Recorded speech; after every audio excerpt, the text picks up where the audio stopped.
series. Genesis 4 recap. Jesus, coffee, zombie, 4.5 hours of sleep. Yeah, we're a little bit of a zombie this morning. Sorry for the late jump. So, Genesis 4. Such a good chapter. So much happens in this chapter. Really a lot to dig apart this morning. So, Genesis 4 starts off with a murder. You start off being introduced to the first murder in the Bible. Adam and Eve have 2 sons, and their sons are named Cain and Abel. So Cain, good morning. What's going on, Felipe, my brother? So Abel tends to the flock, tends to sheep, and Cain tends to land. He tends to the affairs of the ground. So Abel brings a sacrifice, not a sacrifice, but brings an offering to God of the firstborn, and brings the firstborn of his flock and their fat. So, and offers it to the Lord. And Cain brings an offering to the Lord of his of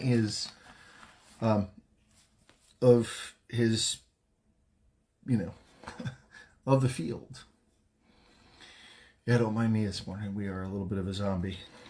So Abel was, God respected Abel's offering, but he didn't respect Cain's.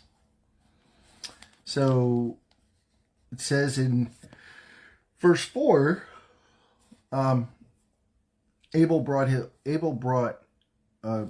Cain, in the process of time, it came to pass in verse 3 that Cain brought an offering of fruit of the ground to the Lord.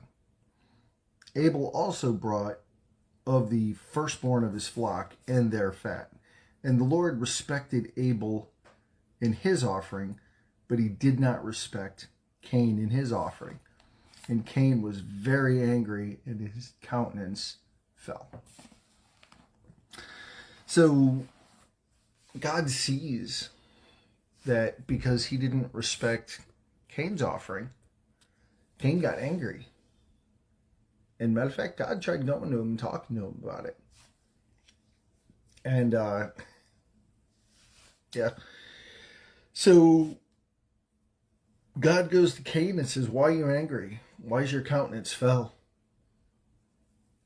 Basically, why has your attitude fallen?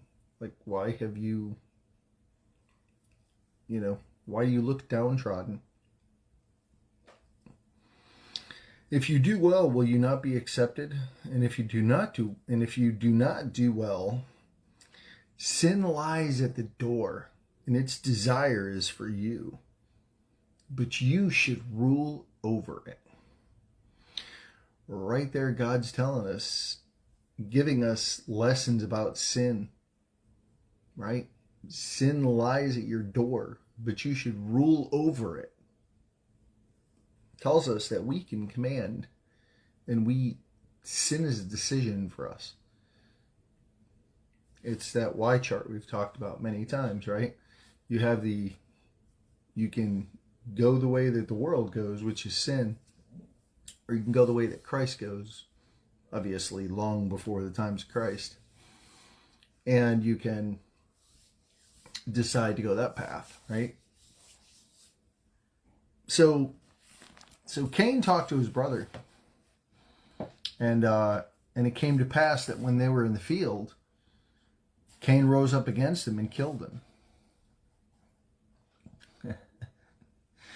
So you already have the first murder. You have the first true anger in the garden. You have the first murder in the garden, and you're about to have the first, well, obviously not the first deception, because that already happened. Otherwise, we wouldn't have sin. Goodness. So God says, hey, God says to Cain, where's your brother?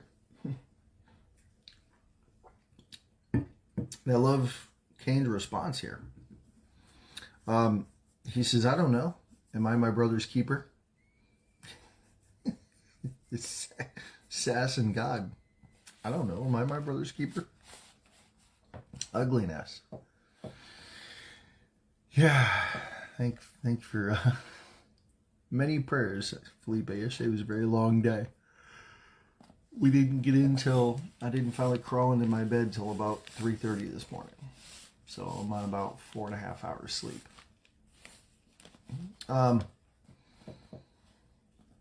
And God asked him, what did he do? So how did God handle Cain murdering Abel?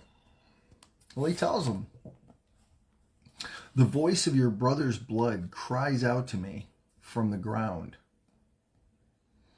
So now you are cursed from the earth, which has opened its mouth to receive your brother's blood from your hand. When you till the ground, it shall no longer yield its strength to you. A fugitive and a vagabond you shall be on the earth. Cain said to the Lord, my punishment is greater than I can bear. Surely you have driven me out in this day from the face of the ground. I shall be hidden from your face. So there you go. You got the first person that's angry at God and running from God. Right? He said, surely I shall hide my face from you. Well, there's a lot of people running around on this earth that are hiding their face from God. And those are the ones who rejected Christ. Right? So many today have hidden their face from God. They think they're hidden their face from God. You can't hide your face from God. He sees everything. He sees everybody's heart, knows everybody's heart. And so Cain's response often brings a lot of questions. Again, more questions, right? But wait a minute. People use this as a book of answers. It's going to bring more questions. Okay? So, I shall be a fugitive and a vagabond on the earth, and it will happen that anyone who finds me will kill me. But wait a minute. The Lord's response was, therefore, whoever kills Cain, vengeance shall be taken on him sevenfold. And the Lord set a mark on Cain, lest anyone find him and should kill him. So, but wait a minute. I thought it was Adam, Eve, Cain, and Abel. How's there other people? Because Abel's dead. Guys, there's more people on the earth. They just weren't talked about.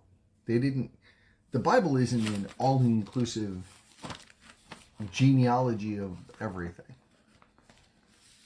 Because if it was, it would be, you'd need a supercomputer to store everything. It's not an all-inclusive. They weren't important in the creation of the earth. And they weren't important enough to really discuss in this point in time. So, yes, there were other people on earth.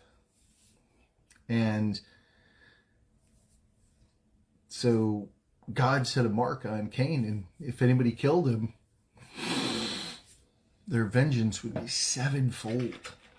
So not only is everything Cain going through right now, but it would be 7 times what Cain's going through right now. So Cain goes on to get married. And here's the part of this I love. Good morning, Six. My amazing sister. Cain goes on to get married. So obviously there's other people on the earth because Cain finds a wife and gets married. Cain gives birth to Enoch. This, in Genesis 4, I always find fascinating.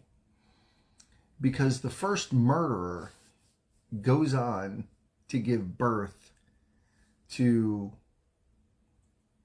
one of the two men in the Bible that never actually died. Enoch was taken up by the Lord. And that's in Genesis 5. That takes place in Genesis 5. So Enoch was so righteous in God's eyes that at the age of 366, God actually called him up to walk with him. Yeah. So the first murderer gives birth to one of the two men in the Bible that their death was never recorded. Their death never happened. They never died a physical death. They just went to heaven. The other is Elijah. Elijah's death was never recorded either. He was taken into, back then it was actually Abraham's bosom, but basically to walk with the Lord daily. So the first murder gives birth to one of the two men that was so righteous that their death was never recorded. They never died. Talk about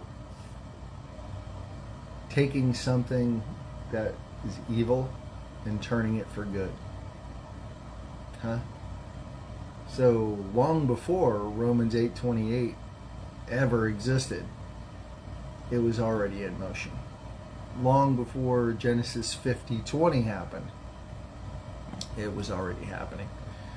God took something evil, like Cain being a murderer, from his jealousy and his rejection and jealousy, and murdered his brother. Satan right on cue. And makes something good out of it because it's the birth of Enoch. So, yeah, there's a lot in here. Lamech was born, Lamech gives birth to Methuselah, which is the oldest person in the Bible.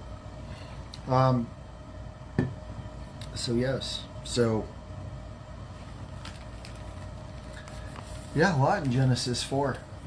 We have, a lot going on. We have a murder, we have jealousy, we have envy, we have, all of that happening in verse 4. And then to wrap Genesis 4, God actually gives another child to replace Abel. He gives Adam and Eve another child named Seth. And from Seth comes a lot of lineage. But you see that all happening in Genesis 4. So it starts with the sons being born, Cain and Abel being born. Obviously, it doesn't go through every day of their life.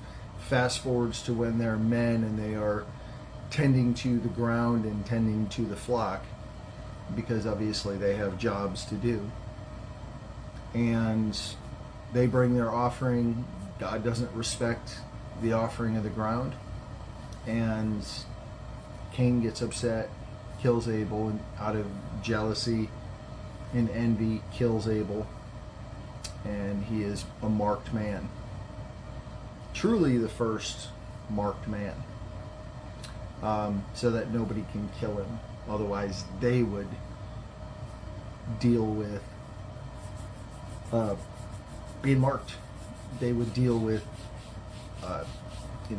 having to deal with being avenged for their death. They would be avenged sevenfold. Yeah. Because God didn't want. So why was Cain marked? sevenfold. Why would his death be avenged sevenfold? Because God didn't want him to. God was giving him grace. Yeah, you're going to deal with what you did. You're going to pay a price because he's a just God, right? You messed up, and you're going to pay the price, but I'm giving you a chance to rectify it. And what does he do? Goes on to give birth to Enoch. So when bad things happen, God can bring something good out of something bad. And he did. He brought Enoch out of Cain giving birth. So he knew, hey, I'm not going to let you go kill yourself or be killed, because any man who kills you, what he wasn't telling him is, I need you because you are going to do something great. So, yeah. So there's Genesis 4, brought to you by a zombie. Yeah. So everybody else in the house, off today. This kid, back to work. So it's going to be a long day today. Purge for supernatural energy, because I'm going to need it. So that's Genesis 4. As I'm going through the Bible in a year. So, just these recaps are, there's so much that happens in Genesis. Such a book loaded with these great events. Yay. Yay. Yay, I'm looking forward to getting back to work today. There's so many good things happening in the Bible, and God tells us amazing stories like Cain and Abel, but it does ask questions. I mean, it does pose questions. Well, there was only 4. I was paying attention. There was Adam, Eve, Cain, and Abel. How did Cain who could kill Cain? If Cain killed Abel, that means there was only 3. Who could kill? That would just be Adam and Eve, right? No, there were other people there were other people walking the earth. God created others. He didn't just create those, but he didn't need to tell a story of everybody because it wasn't important. So, Jim's not in the Bible. Are you in the Bible? No. Not every person born is in the Bible. These are just the ones that tell the story and affect creation and affect and bring about change in the world. So not every person's in the Bible. So, yeah. When you read through Genesis 5 actually gets into talking about the lifespan, and you can actually track. And what I love about it, why does he do that? Because it's just, you sit here and talk about this person lived to be this long, this person lived this long. Because if you get into that genealogy, you can actually track the age from Adam down to Jesus. You can track from Adam to Jesus, you can track that age. And then guess what? You know that Jesus is walked this earth 2,000 years ago. About 2,000 years ago. Actually, 1,990 years ago. So, yeah. So you can track, and that's really where you get into the question of the age of the earth. Well, it's billions and billions of years old and trillions of years old. No, it's about 6,000 years old. It's about between 6,000 to 10,000 years old. And it's documented right here. And he documented from Adam's age, and then you can track the lineage down to Lamech and Methuselah, And then you can actually go in and research online the lineage lines and the ages of the people in there. And it tells you. So, yep, good stuff. Yes. Does answer questions, poses to ask questions. Again, not a self-help book. This is a meeting place for you and Dad. So go spend time with him. Go climb up in his lap and go read a book together. Go read his love letter. Because it's an amazing love letter. So, I love you guys. He loves you like crazy. Crazy. He's a zombie to spread his word. We'll be back tomorrow. Unzombied. We'll be back tomorrow with whatever Dad wants to talk about. Love you guys.